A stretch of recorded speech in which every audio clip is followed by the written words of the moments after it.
I think we did. Oh, I wanted just to give you an update, and it's because I'm going to give a similar update at the PSTA board meeting next week. But as I mentioned, I and Cassandra Borchers of PSTA went to Washington, D.C. as part of the American Public Transportation Association, that's the National Association of Transit folks' annual conference that was on Sunday, Monday, and Tuesday of this week. And we met with staffs from Congressman Bilirakis, Young, Congresswoman Castor, and Senator Rubio. Our plane left early, so we were not able to go along with the rest of the Floridians to Senator Nelson's office, but that's okay. We saw him a year ago. Talked to him about this handout, which is at your, we went over this handout. Basically, if I could call your attention to the 3 priorities in the middle of the page that we talked to them about. Number 1, maintain and expand formula funding. PSTA receives $11 million from the feds in our formula money. We turn, unfortunately, as you know, most of that into, well, fortunate or unfortunate, we turn almost all of that into operating, to help support our operating expense. And the sequester did not affect that funding. However, the House of Representatives has now voted for a continuing resolution. Earlier this month, they voted for a continuing resolution of transportation funding that would reflect a slight cut in our formula allocation.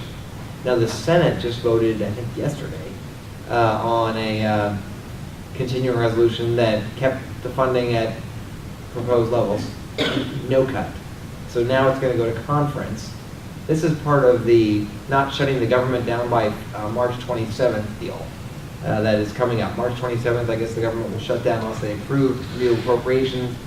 So now the House and the Senate are going to meet. So we'll see whether we get cut or not.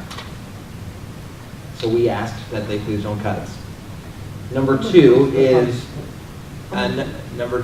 is a MAP 21 authorization issue, where they zeroed out the former earmarking pot of money that, and then the money that came for bus and bus facilities. And so we pointed out that there have been a number of concerns, especially like in St. Petersburg, about Williams Park and the buses that have been congregating there since 1950, and in Clearwater, where we have a 30-plus-year-old Park Street terminal where the roof is caving in. And there's a beautiful picture there of a new downtown St. Petersburg transit center that we could build. But now there's no money. There's no earmarks, and there is no discretionary, FTA type amount of money that like there used to be for, those types of purchases. There has been, the congressional staff said there's been a lot of talk by other congressional members from mid-sized cities like Tampa, St. Pete, and others that have been squawking about this, that all of the bus systems are out of luck right now. As I mentioned, the New Starts funding, the rail money, went up. And the rural money and the money for Indian tribes and all these other kind of small, they went up.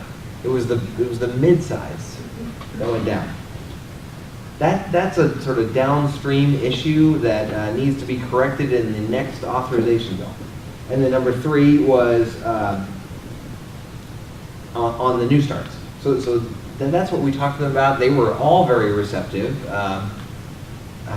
Certainly, they're all in favor of bringing whatever money they can back to their district, and so that's what we talked about. So that's what I wanted to say on that agenda item.